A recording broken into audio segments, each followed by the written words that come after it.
The Knicks and Hawks just wrapped up game three and quite a doozy. We're in the middle right now of Timberwolves and Nuggets being played out and the Cavaliers and the Raptors. So I guess we'll just start with Uncle Dave, the game that just finished. Mikael Bridges with 0 points and Josh Hart with 2 points. Just some really crazy things. And at the end of game two, you had a situation where the Hawks make their last seven field goals and kind of steal that game late. This Yep. the Hawks outplayed the Knicks for most of the game, and the Knicks made a run late but couldn't hold on to with CJ McCollum making a shot over Deuce McBride. In that situation, I think you have to have a guy like Anunoby or Josh Hart on him, but he gets the matchup he wants and he gets to his spot and he raises up and he hits another shot. So CJ McCollum has had two incredible performances these last two games late. And now the Hawks really believe that they can win this thing now. They're halfway. Yeah. Dangerous now. Yeah. So what was your assessment of tonight's affair? Well, first of all, Vikings draft night, go Vikings.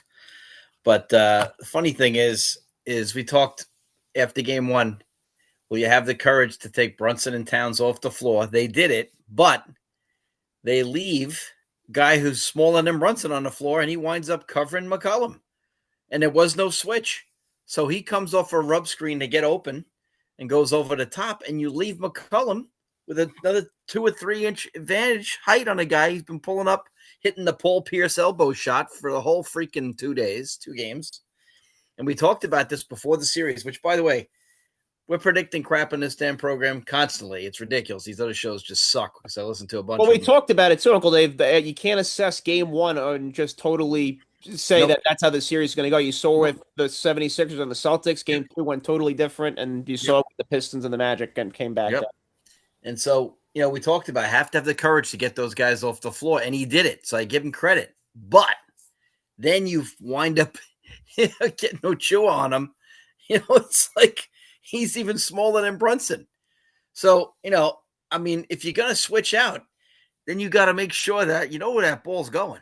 You got to have Hart. Or that strong side corner guy, you have to then double. You have to have a Yeah, late you got to double have come there. Hart on McCollum and freaking Anunoby, who was the stud of the game. Again, my favorite Nick, by the way. And Anunoby has to be on, Johnson. But again, what a sloppy game, but a great game. A lot of turnovers. The Hawks let them right back in the game. The Hawks have the ball up 9 and then turn it over 3 possessions in a row, and then it's 4. Right, right. Anunoby had I those know what threes. Cringe Knight is thinking. Could this team be any younger and any more dumb? Right. But they still won the game. And whether the Knicks are not taking advantage is their size advantage inside. There's nobody that can guard Towns if you threw his ass in the short corner or the block. Well, game Nobody. two, what was glaring about game two is he did not get enough field goal attempts, I thought. Yeah, he didn't. Yep, and he'll get blamed, and we'll talk about this. And he'll always get blamed because the Knicks fans have an agenda and they think that Jalen Brunson's Walt Frazier. He's not. So this was the night, and Jalen was sloppy tonight. His numbers look good, but this isn't about numbers. You watch that game; he did not play a great game tonight. He had good numbers, but he did not play a great game tonight. Towns, like I said, he's still not getting enough touches. We could More than talk about 12. that till the You need to cows come you home. need a guy to try to get him more than 12 shots somehow, some way. Yep, and he gets 17 boards tonight. So I don't know what the Knicks fan wants out of this man, but tomorrow they'll be blaming him somehow. The game was even on the board. The Knicks shoot 43% and the Hawks shoot 45%. And, that's basically a small difference there. And the free throw line, the Hawks were bad. It left a couple on the board there, but the Hawks up 2-1 now. And we got serious business here. But Hart getting it going 1 for 9 in the game. Big problem tonight. Between Hart Miles and Bridges, Bridges. 2 points. Mikael Bridges 0 for 3. And again, as Gordon always says, 5 first-round picks for this guy. Now, he's a Yeah. good player, but he ain't 5 first-round He, picks. he, he ain't worth any of that. This ain't LeBron James here, so, and I love Bridges, but man, oh man, I like the other Bridges even better. But the bottom line is, this guy ain't that guy. And you feel for the Knicks. The whining tomorrow on the radio is just going to be something of a sword. You'll hear the Jet fans complaining about a pick they know nothing about because they're just Jet fans. Well, I And they messaged like, you this morning that Danny Green said publicly that there's been rumblings that the New York Knicks have a fractured team inside the locker room here. That I can understand it with the ball. The ball doesn't move enough. I've said it before. We talked about this during the year. I think they're the deepest team in the NBA. But the problem with having that much talent is you have to push and know who plays what night. And tonight, that rotation, Robinson's not playing enough. When he's on the floor, he's making a difference. And yet some reason they're not playing him. Well, I think You what's know, playing a factor into that is the Haka Mitch kind of thing that the oh, Hawks sure. are doing. Now you're in a situation where Mike Brown's gonna have to do his best coaching that he's ever done And to the sad thing is that win this he'll series. feel unnecessary heat because Mike Brown didn't lose in that game, but that's the world we're living in now. It's like a 6-second world of Oh, patience. absolutely. You know, if they lose this series, they're going to be calling for his head. Oh, and I want Billy Donovan. Yeah. So the scary thing is it's just you just sit there and you say to yourself, I mean, Mike Brown did his job, but at the same time, like again, I think you gotta get Jalen out of there a little bit more. And for some reason, Alvarado, doesn't get a sniff. Some days he does. But tonight 2 for 3 for Alvarado while he's out there. 6 minutes, 5 points. He's a good defender, but I don't know, something's up there. Brunson is playing so many minutes, and he's such a high volume usage guy when he's out there that his minutes are hard minutes. Yeah, they're not easy. So I know he's your best guy and you love him to death. He's got 40 minutes, but he's got to play 36 minutes. So you get a fresher Brunson. He can't guard. You saw everybody attacking him. The announcers even mentioned it. And they never do that. They're all attacking him with the dribble. And I told you this before. When your best two players are bad defenders, they're going to focus you out in the series and they're going to go right at you. And this is what happens to Luka. As good as Luka is, he's not even playing right now. But bottom line is teams will seek you out. They will find you and they'll make you work on both ends. And so Jalen Brunson goes 11 for 23, which is great. But again, only 4 assists tonight. And that's not great. For So a guy that has the 19 ball that assists. much, you need him to be closer to 9 or 10. Exactly. He's not even leading the team in assists tonight. Josh Hart has 6 assists. But it's just a bad sign right now because there's going to be, and now game 4, there'll be a little pressure on the Hawks finally. Right now they've been playing with house money, but now that you're up, the pressure starts to come to you. But the Hawks in that first half showed you how they've played since they got rid of Trae Young. They play free and easy. They push the ball. The Knicks got the wrong tempo. I texted you early. This was the wrong tempo for the Knicks. Knicks are deeper, but you don't want to run up and down with these guys. I'm just telling you, you don't want to do it because then you let Johnson Well, be that was the himself. thing. For most of this game, the Hawks just looked like they were actually the more experienced and seasoned team. You got to understand the Knicks. Absolutely. This is their 4th year in the playoffs here. These are guys that have playoff experience. All the guys on this team. The Hawks Yep. brand new. The only guys that have playoff experience are McCollum and Kuminga. Everyone Yep. else, this is their first playoff rodeo here, and they looked incredible. The Knicks Yeah. kind of looked discombobulated, unsure, and a step slower than the Hawks for most of Yeah. And by the way, Kuminga can't help the Warriors. Yeah, well, that's not looking very good right now for Mike. Warriors are sitting at home right now. Steve Kerr quit. Warriors are sitting at home. I mean, Yeah, Steve Kerr did quit. Did I read that wrong? well, it's basically one of those things where it's not done quite yet, but it's leaning towards that heavily. So most likely Yeah. he's going to be out of there. Yeah. But the Knicks down 18 in the first half, though. I mean, this was a game I thought for sure the Knicks were going to win. I actually posted a status on Facebook saying, hell, Yeah, that's so a chance of freezing over the Knicks losing, and they wound up losing.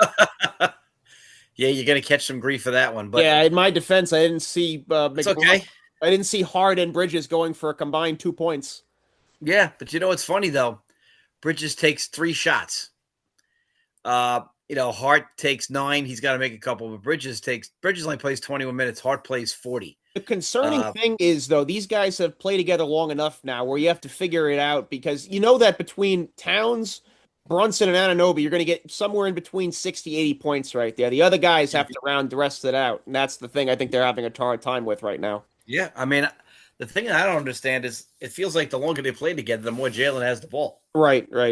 Yeah. And it's just something that had to be addressed. Whoever came in here needed to address that. The first thing you needed to do after you got the Knick job, whoever it was go meet with Jalen Brunson and say, look, in my view, we need to do this. I'm not trying to insult this guy. He's an overachiever. I think he's a great example. For like he's a model citizen. Yeah, for sure. Yeah, exactly. He's a great example for guys who are maybe overlooked and stuff. But he's not an elite player. He's a very good pro player. He's an all-star, but he's not an immortal. He's not like. Is this a situation like a little bit, Uncle Dave, where the Bulls, obviously, it's totally different with Michael Jordan, that he was too ball dominant and enough guys around him weren't producing enough, and you needed Phil Jackson to come in and say, hey, we need to take you off the ball and we need to have more of a team-oriented system to win. Well, I think that's kind of a situation where you might have here. Yeah, the only thing is this isn't Mike. Right. But the thing is, that team is just young too, and that's part of the reason they started to win too. Scottie Pippen's maturation is why they win. Of course. And Yep. then you got That's a great Paxson and point. Hodges. Good point. Paxson, Hodges, and Grant. And that second group of three teams had Kukoc and Rodman. Forget it. You're not losing Harper as the longest defensive team of all time, probably. But the thing is, you do need to get him to bring it up, but then he's got to give it off. I mean, like, it just save himself, too. And again, get Alvarado a couple of more minutes and just let this guy be a little bit fresher. His defense was not good tonight. He's got a +3. I know in a close game it's hard to have a good plus minus, but Towns had +22.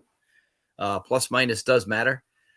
People don't really pay attention to that stat enough, but it does. Towns, actually, they did the good thing with Towns tonight. He didn't sit too long, which I appreciated. They took him out, and he was in 2 minutes later. Quinn Snyder coached a good game tonight. He got Kuminga not for a long rest, for a short rest, which I think he should have been doing, which is nice. Nice short rest. These guys are pro athletes who can rest in July. Right. But yeah, so 2-1 now. It's the only series that has 3 games in the books. In about 25 minutes, we'll have the Raptors in Cleveland. The Raptors trying to hang on for life here. But the Raptors are up 11 with 5:39 left, hanging in there for life right now. So we'll see how this goes. And right now it's really just a case of, Harden and Mitchell, obviously they're just not getting active enough. I mean, they're not playing any defense tonight because the Raptors are shooting 56%. Game 2, the Cleveland Cavaliers wind up taking that game by 10.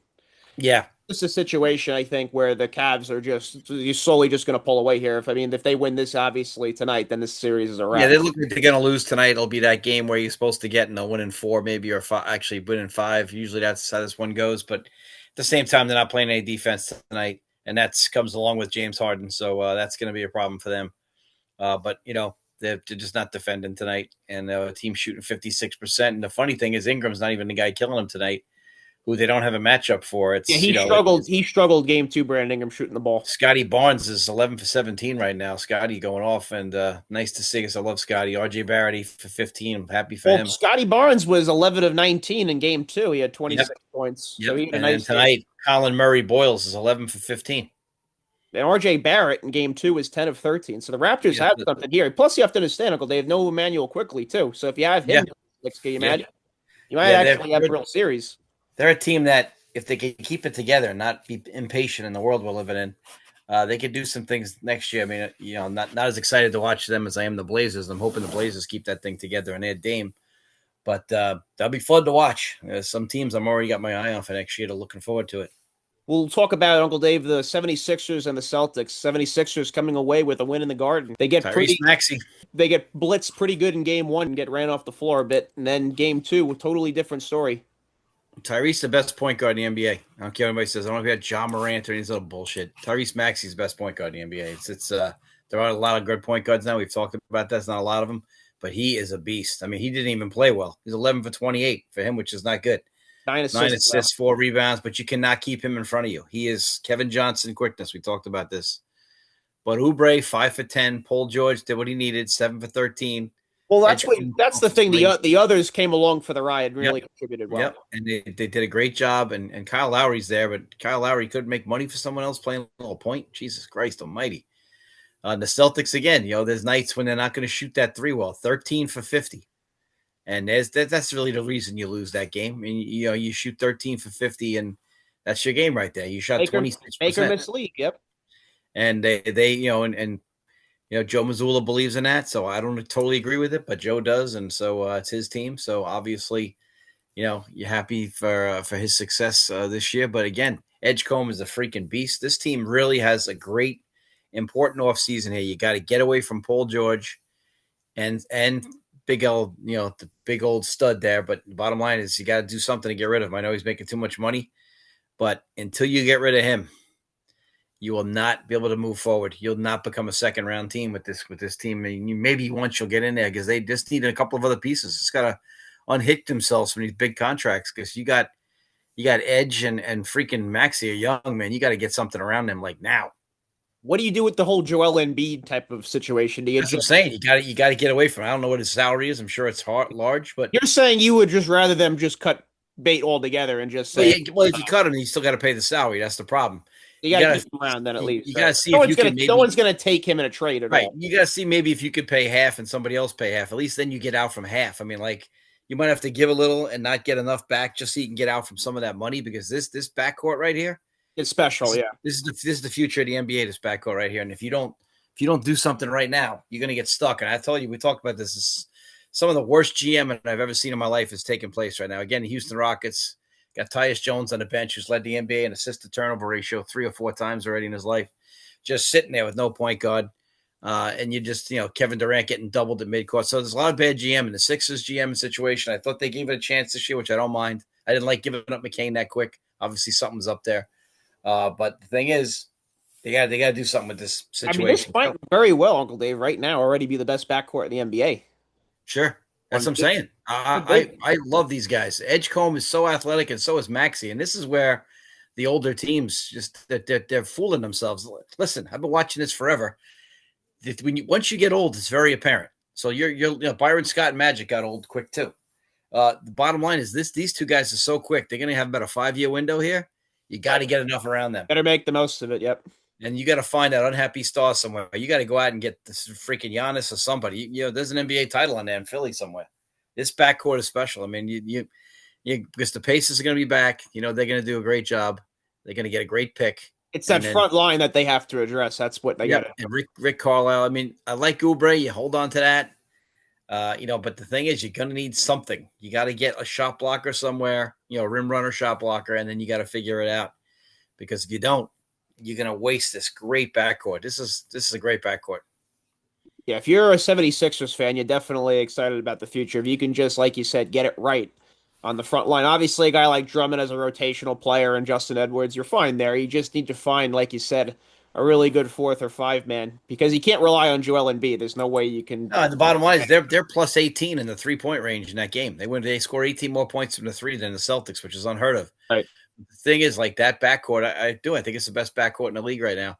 Most talented. I mean, you could argue, obviously, get Gilgeous-Alexander and Jalen Williams when they're sure you could, and Luka and Reeves, you could do that, no doubt, and you'd probably be right.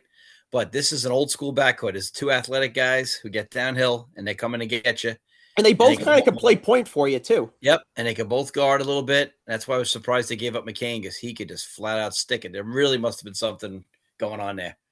Because that kid can flat out just laughed about it because we talked about it with the game 2s being a totally different scenario. Yep. And here we are. The Blazers wound up beating the Spurs.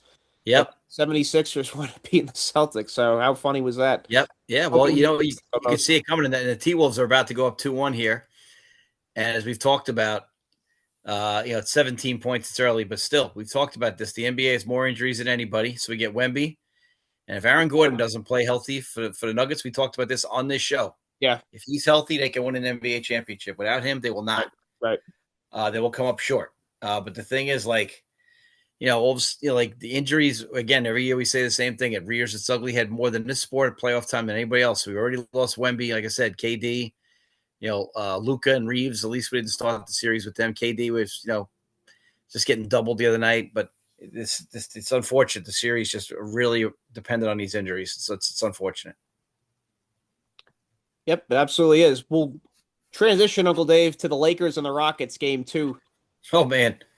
Yeah.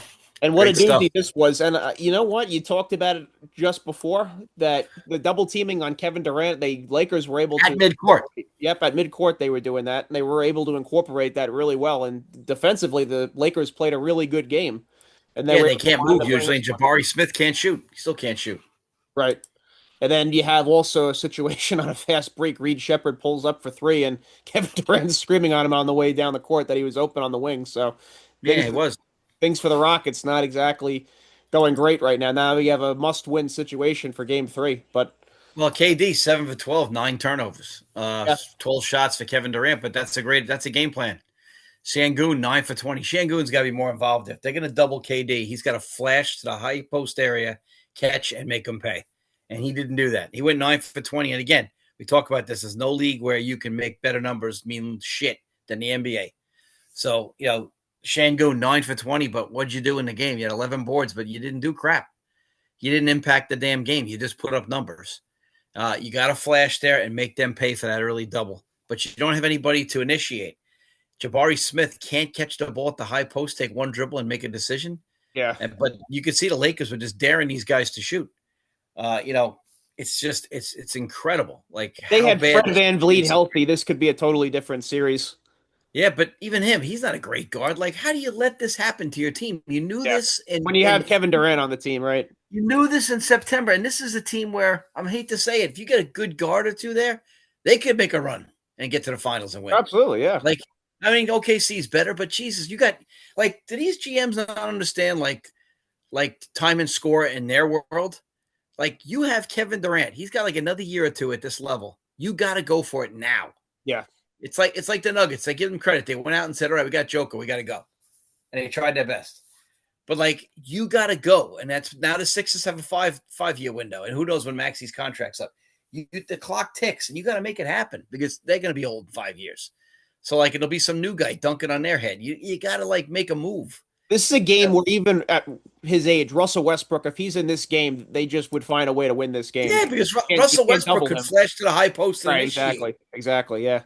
It drives you freaking insane. Russell Westbrook could initiate. Amen Thompson did a good job, but he's not ready for that. Reed Shepard did not play well. 0 for 4.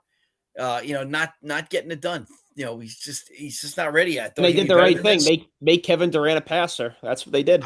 You laugh, but I'd put Jeff Green and Dorian Finney-Smith in there. They've both played in big playoff games in their life. They can't flash to that high post and make a decision. I think they could. I agree with you. Jeff Green might be old as the hills. Give them a look, though, yeah. You got to do something because just to sit there and go, well, I'm going with my rotation. That's not what the pro season's about. Yeah. And you got it. And you know what? Again, freaking my man Luke Kennard, 8 for 13. I told you, this guy can shoot all day.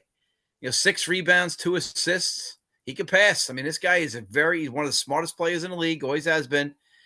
He's a guy that can really play. LeBron James only 8 for 20, but look at his line: 7 assists. He shared the ball. Hachimura have been good in this series. This is the series that's shocking me the most because you look at the harmony the Lakers are playing with offensively. I mean, Marcus Smart 25 points in game 2. Are you kidding? Yeah, 21 assists today. The other day, not a ton of assists for them, but still, it's just fun to watch because this happens once in a while. You'll see a team, and this happened even with that Heat team that came from the freaking playing games and won all of the NBA Finals. They just had a rhythm there. Right. Something happened where it just all clicked. Even though they were shorthanded, they were undersized, and they're getting the crap beat at them, and they were hurt. They just had something there. It was like that Knicks team a couple of years ago. They only were playing with 6 guys at the end. They had a good rhythm. Sometimes things just roll. And there's an offensive and a defensive thing where if the team brings this guy in to cover you this way, you can go back to something else. It's like you only need like 2 solutions. And sometimes these teams get on a roll. And as long as you're going to put LeBron James in the post against skinny guys, Jabari Smith and Thompson cannot handle him. He's too heavy for them. Bottom line is like, and KD's not going to cover. So who's covering him in that post? Şengün's not quick enough. So you got a situation there where, Marcus Smart's going to pick up KD. He's going to get under him. He's going to make him turn. By the time they get the ball over half court, there's 16 seconds on the shot clock. You run a double, and they don't have shooters. And we've known that about the Rockets all year, so I'm not going to kill them for that. But you must make somebody else bring the ball up and make KD the finisher. I love, Udoka's one of my favorite coaches. He's one of my favorite coaches, one of the best coaches in the league. I've said that a million times. But they're not having a good series here. You got to make that adjustment. I know it's hard, but you got to do it. And he's in a similar situation to Mike Brown. If he loses this series, people are going to be on him too as well. You got Kevin Durant. I don't think he'll lose his job, but Mike Brown could lose his. Because Mike Brown could lose his because New York's nuts. Guy like Rui Hachimura, though, being able to pick and choose his spots. I mean, offensively, he's really looking sweet for the Lakers, too. I've always said to myself, if he was better, if him and Vanderbilt were better, the Lakers might have a shot at a title this year. But Hachimura is playing well in the series, shooting like 50% for the series. Obviously, Vanderbilt has been tucked away in the back where he should be because he never stepped up. But look what the Lakers are shooting here. We said the other day they can't keep shooting that way, but the other day they don't even shoot that great, 45%. But, if you take LeBron out of the mix, they shoot like 55%. LeBron's the only guy who didn't really shoot well the other day. Everybody else is filling it up. Now, the thing that's going to hurt them is, and this is where the NBA really does the older teams a favor this time of year.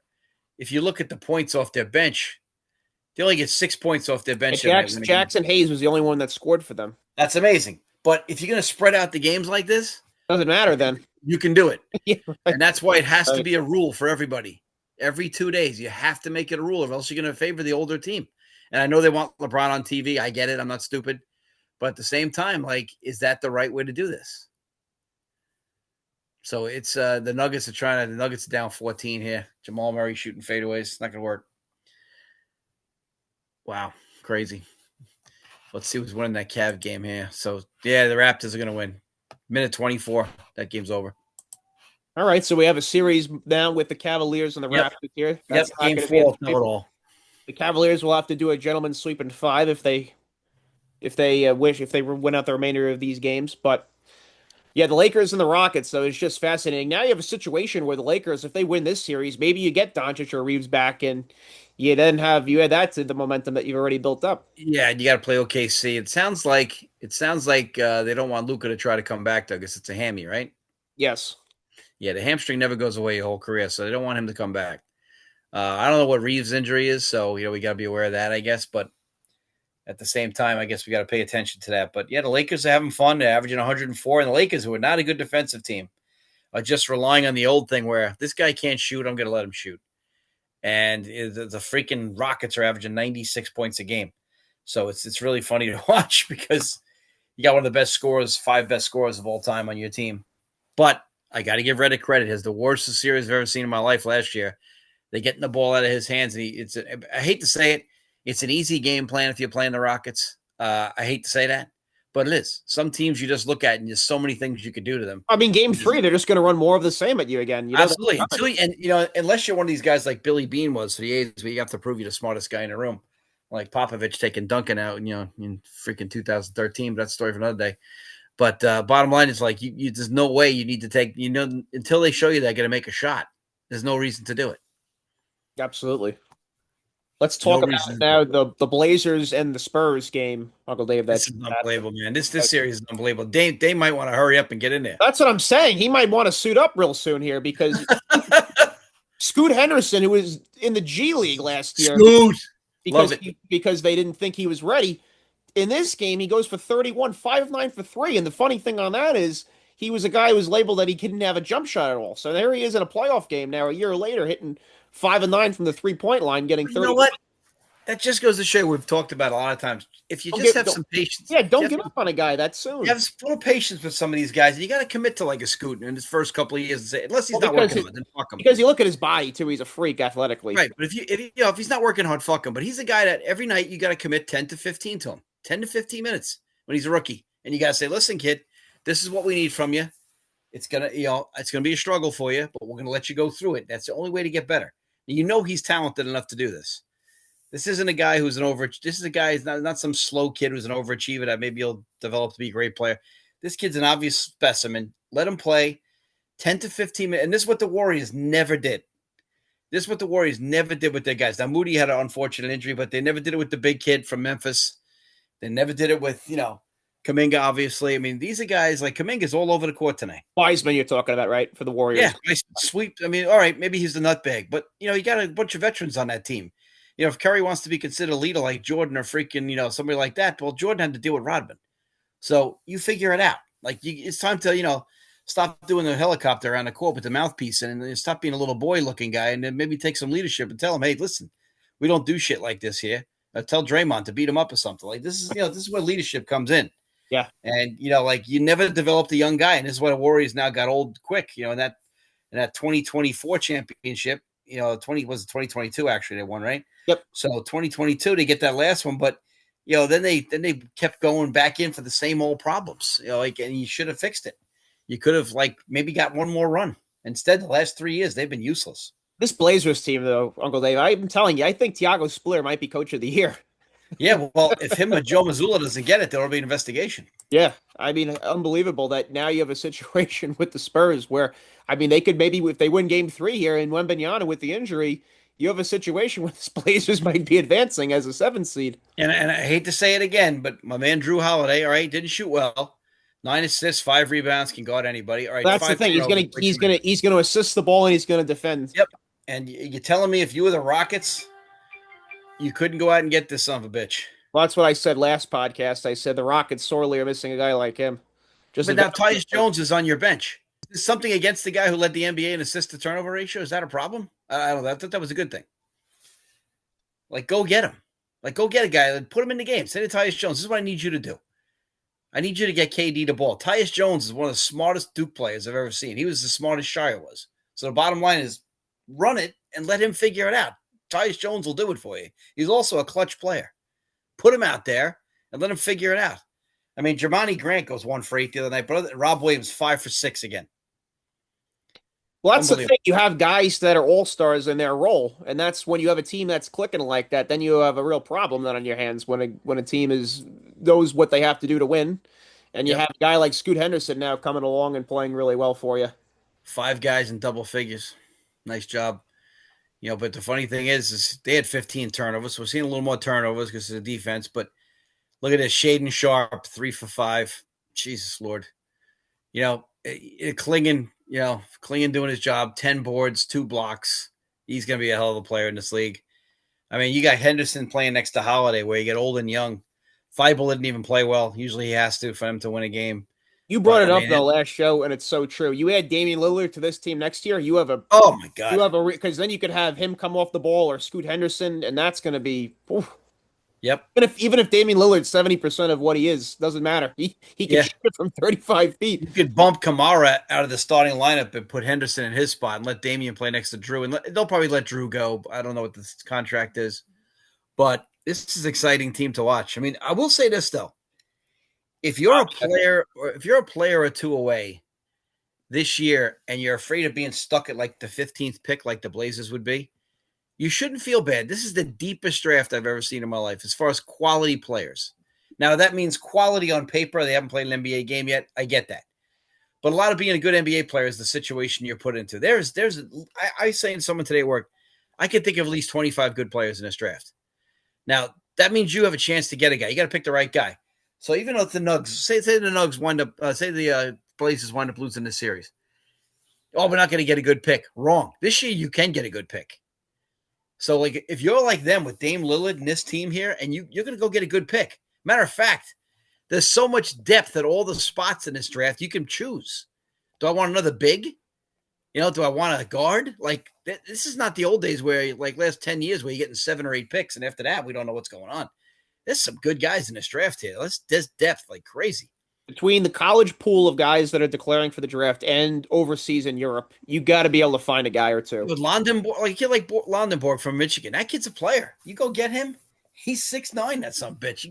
You go get a guy like that.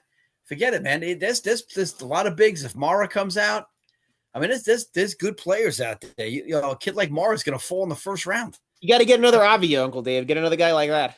Oh my, well, that's a steal of the day. Whoever the GM is, they deserve a medal. Yeah, that's good GM. That's good GMing right there. He's sort enough that I need a guy like Drew Holiday. I mean, it's just, it's sad that's the Jailblazers, but what are you gonna do? But at the same time, like this is gonna be a series because Wemby's face hits the floor, and so then I played for my class the other day. I showed the 1991 Game 5 Bird concussion versus the Pacers. Yeah, and he comes back. Bird's face hit the floor. He comes back, and this is the guy who's already won 3 titles at the time in a 5th game, which is a 5-game series back then. And his back is totally blown out at that point too. Yeah, but his face, he has a concussion because he hit the temple, and he comes back and hits 3 or 4 J's in the 4th, and they win. So I'm thinking about. I said, guys, that's the difference in the world today. And I love Wemby, but the other guy came back and did it, and he's still here. So don't tell me he's going to die. So bottom line is, you got to give him credit, but at the same time, it's a different world today, man. But this series here with the Trailblazers, this is a live dog. It's a live dog. Especially now with Wembanyama, with him being hurt. Yep. Now who knows what the hell happened? These young teams, and the Hawks did it tonight. These young teams got to watch not overshooting their boundaries when they first come out. Now, the Hawks didn't do that. They came out, they kept their emotion under control, and they were up 18. We'll see what the Blazers do in the beginning of Game 3 here. Did they get too hyped by 1-1? Are they reading their press clippings, or do we come out and we come out flat and maybe overexcited and can't make a shot? We'll have to see. Yep, you have to do basically duplicate what the Hawks did tonight. Oh, the Hawks up and do that. Hawks were very impressive tonight. Very impressive. You can't beat it. Let's talk about the Pistons and Magic, Uncle Dave. So the Pistons now even up this series at 1 apiece and wound up playing a nice game and winning by 15 points. Yeah, the Pistons actually look good. Although I will say this, that game's 46 all at the half, and then they go on a 23-3 run. So the Pistons right there were ready to gag that crap up. Yeah, it was a And all game of a at sudden, halftime. Yep. yep. So something was there. So something was done there, and then all of a sudden, done. Like it was just it fell apart quick. And it's a great series still. It's still a series I'm so curious about because we talked about this many times. I hate to repeat myself, but I thought Orlando was definitely better than this, but we'll see. They got some players. I mean, Cade played well again, but Tobias Harris played well. That's the key. Tobias did well. He played a nice game. He's had some moments in his Isaiah career. Stewart goes 4 for 4. Yep. Yeah. But see, people look at something like that, go, oh, he had 8 points. Yeah, but Isaiah Stewart's blocking shots. Wagner only 4 for 11.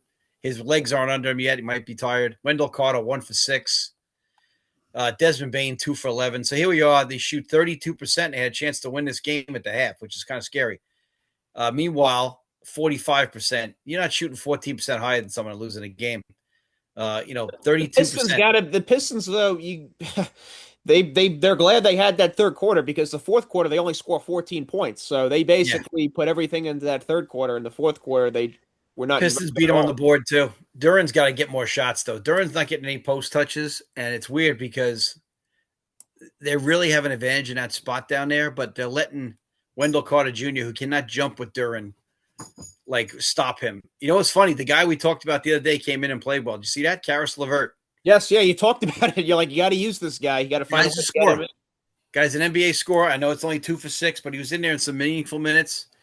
Guy's been an NBA scorer his whole life. Some guys are just buckets. They're walking buckets. You got to get him out there. There'll be buckets in the old folks' home. It's just the way it is. Karis LeVert can score. So get him out there. See what the hell's going to happen. But I would say Jalen Duran's got to get more touches, though. 4 for 10. Played 31 minutes. I mean, I know it was a blowout, so you got to get him out. Asar Thompson, nice job. Tobias, really solid. 11 boards for Tobias. Great job. And you said 4 for 4 for Stewart. A couple of blocks. You can't beat that, And if they can keep doing those kinds of things, it's going to be fun. And, the freaking Magic aren't done, though, yet either. Suggs looks good all of a sudden. And he hasn't done crap in a couple of years. So we'll see what happens here. But I just don't think they're deep enough. I don't think that the Magic are deep enough. They're really playing, Anthony Black and Goga Bitsadei are good, but after that, they don't really have much. They're playing like 7.5, 6.5 guys, and I just don't think they're deep enough. No, I agree with you. I think that's a problem. You got a guy like Chase Richardson who had some minutes here in this game, but I agree with you. I think you just give him a shot. Give him a shot, or even try Moritz Wagner. Give him a shot. It's amazing that these teams don't think this too. Now that being said, we did talk about the space of these games, so you can get away with it maybe. But at the same time, sometimes you just need some fresh legs during the game for a couple of minutes, just to give you 2 minutes. I always talk about this. You get that last 2 minutes at the end of the quarter plus the TV break, you're getting like 5 or 6 minutes of actual rest for a guy where his breathing totally calms down. The legs cut a little energy back. He just loads up with some electrolytes, and all of a sudden he's ready to go.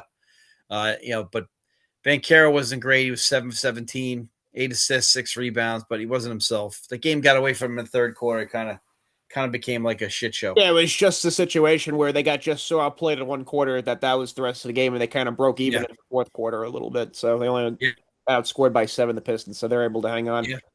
But they're feeling pretty good, though, because they're like, we haven't even played a full good game of basketball, and here we are, it's 1-1, and we felt like we gave away that first game. So they definitely feel like they could win the rest of these games, I think, pretty easily, if you're a Pistons fan especially. Yeah, absolutely. We'll talk about now, Uncle Dave, the Thunder and the Suns. And the Thunder not much to talk about here. This is one series that's the most boring. Yeah, this is a series where it's basically you're walking to the funeral, I feel like, a little bit here. Although Williams did get hurt. And again, yes. this is what they were reasons ugly had some controversy in the series, though, and I have to say that this is an age-old problem. Gilgeous Alexander with the free throws? Yeah, well, it's real because the whistle on him. If you watch the highlights, what he gets and the other guys don't get is amazing. Now he's MVP of the league. A couple, he deserves the calls, but it's the whole team not getting calls. Meanwhile, he pushes off on every fadeaway jump shot from the elbow, so it's kind of crazy. Right. At the same time, Suns actually. Devin Booker was losing his mind. He tried to save a ball and he got a technical for it. Yeah, Booker has a valid point though. Dylan Brooks played well, 12 for 23.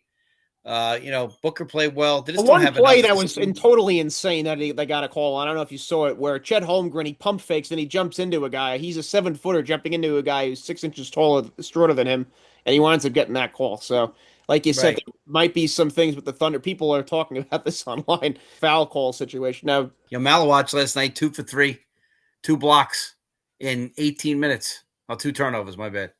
So Malawatch, yeah, he could definitely affect the game too. Like sometimes you just got to put a big body back there and see what happens. But they were just a little overmatched, and I think that the OKC Thunder play well together, and I think it's an egoless team. There's just no big egos on this team. It's the most unselfish team with maybe the best Yep, chemistry, and they yep, got and that's guys that all defend. I mean, you have a guy like Alex Caruso come on who just knows how to play and defend, and Jalen Williams. They all buy in. There's yeah, not really a weakness on this team. Case and Wallace, you just have a bunch of dogs on this team in the best way possible, and you have absolutely. a guy who's a The guys that want to generational. win. Yep, and you have one guy who's a generational talent. You have Chet Holmgren, who was second in Defensive Player of the Year voting. So everything has just come together. I mean, Sam Presti as a GM, you just have to take your hat off to him, and he's Oh, done he's a job. probably definitely the top GM in the league. I mean, plus the thing is he was great in OKC before this crew too. So bottom line is he knows talent. So whoever he's hanging out with. Yep. So obviously he's a guy that knows talent. But the scary thing is that they're not that old. They got to watch this Williams thing though. Williams, that's a guy they really need. Williams is a hell of a player. I mean, he is so underrated. He just I guess the team is so good that he is underrated. But it's scary how good he is, and he just he gets hurt. He missed a lot of time this year, and they're still rolling. But Dylan Brooks, 12 for 23. That's impressive. The Suns are just a team you just need to just add more. And if you had Mark Williams, I'm not saying that'd be the difference in the series. The Thunder would still No, win. but But this is a great year for them so far. This is oh, a it is. plus. It is. They've definitely they've overachieved in my eyes. I didn't think they were You going to got be. out from under the goddamn cloud of Beal and Durant and Booker together, and they're missing Grayson Allen, they're missing Williams. I mean, Yeah, you add those two guys, and then you have another piece or two next year that you add. You could definitely make a yeah, run. yeah. You got to see who the free agents are, but this, and again, you can get a good pick at 15 or 16 in this draft. Oh, And absolutely. that's It's what they're going to them be job to find those gems in the mid round. because they're going to get blown here, and they'll be out maybe in 5 or 4 games, and you know what? They can go get a pick. They'll get that 16 or 17 pick, and it'll be there. But you got to do your homework. You got to know how you want to play, and that's the key. Coach Degenalt, though, for the Thunder, though, he's definitely got a joyful Yeah, job on his hands there. He could sure just does. And you know what he ought to do? Do it for like 2 or 3 more years and get the hell out of there before it starts to go bad, because it always does. Yep. Well, that's why Steve Kerr, we think, is leaving now. Get out while the getting's good. Oh yeah, he should have got out a couple of years ago. Can't develop a young guy. Myers did the right thing. Myers ran out of there. Myers just got out. He was smart, man. He was like, I'm getting the hell out of here. He Yep. wasn't stupid. Yep. Now it's Mike Dunleavy's problem. Oh yeah, it is his problem. But we have a situation here now, Uncle Dave, where the Timberwolves are up 22 on the Nuggets at halftime Yep. here, and you could Yep. just tell that no Aaron Gordon and the youth of the Timberwolves with their crowd into it, and just no Aaron Gordon. You could see that the Nuggets, you have Jokic trying to draw fouls on 3-point shots and everything. It just doesn't look like it's going to be their night. So it all rests on if Aaron Gordon is Yep. healthy for game 4, if he's able to go or not, I think, for True. them. Like you said, if he's not playing, I think it's a done deal for them in this series. Yeah, I don't think you're winning the NBA championship. Maybe you could survive this series, but you're not winning an NBA championship without Aaron Gordon. That's a shame because I really believed in this Nugget team. They went out and they added some requisite pieces. I don't think they're playing the backup big enough though. But you watch, they'll get some heat tonight. The coaching staff will get some heat because they went out and spent. So a GM will do anything to blame a coach. So they'll get some heat. They will. They got to save their own job. They'll get some heat. They really will. And you can't blame them. They'll get a little bit of heat. And they went out and we got you guys. And you still have Joker playing 40 minutes. He doesn't need to be playing 40 Well, that's minutes. the thing. The general manager, even if Aaron Gordon's out, you have to try to find a way to win, right? That's your job as the coach. Yeah, absolutely. And this guy went out and he got some requisite pieces, but it's not working out. They're not done yet. You still have a second half to go here, and then you have game 3 on top of that as well, or game 4.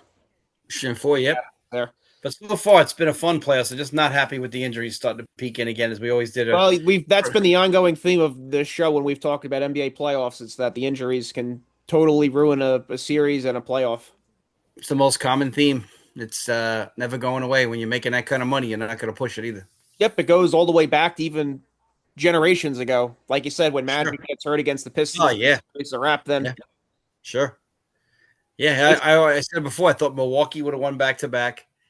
I thought, Middleton gets hurt. There's so many years when you see that happen. I mean, 89, 2015, Cavaliers lose Kevin Love and Kyrie. That series is a wrap when that happens. Yep, exactly. 2015 would have been a different series, especially with Kyrie out there. Celtics, I still thought the Pacers had a shot in that game because Halliburton hits his first 2 shots, and he's crazy enough to go off in Game 7. He's crazy. So you never know. I think OKC was the better team, but I tell you, the Pacers had something about them last year. They just had a way. We'll talk about a few college topics here, Uncle Dave. What do you make of Solo Ball being out all of next year with a wrist injury? That sounds shady because there's no way you're out for a year with a wrist, especially when it's now. All right, so if you get that thing worked on now in April, I can't by October you wouldn't be fine. I just find there's something weird there. Obviously, maybe they want him to save a year because they obviously got the other guard and they got 2 guards already, and maybe they're gonna tell him, hey, we don't want to have you come back and not be healthy once you sit a year. By then, the kid Mullins will be graduated, but they got 2 good guards now. They got the kid from Duke, Hervenia, and they got Mullins. So maybe they're gonna tell him to sit. They're going to find out real quick that Hermini is a good role player, but he's not your typical American. That's what they're going to find out real quick. I like him a lot, but not going to make enough shots for you. And they probably didn't have the money to pay him. So they're probably not done in the portal. They're probably looking for something else. But that's very strange. There's no way that risk keeps you out that long. It's just not. Yeah, I just found that really perplexing. I'm like, really? Like, bizarre. like especially when the season just ends. There's just no way. Yeah, it's totally bizarre. Totally bizarre. I don't understand that one myself. Very strange. But we'll talk about a little bit with Duke here. We have Isaiah Evans declaring for the NBA draft, and you said that wasn't shocking when you...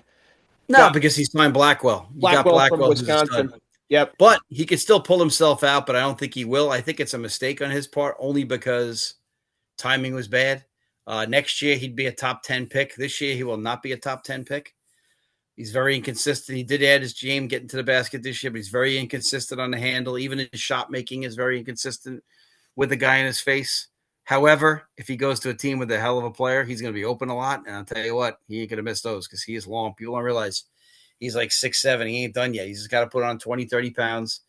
But he's a good player. He's only a sophomore. So, but, you got to see. But next year, he'd be a much higher pick.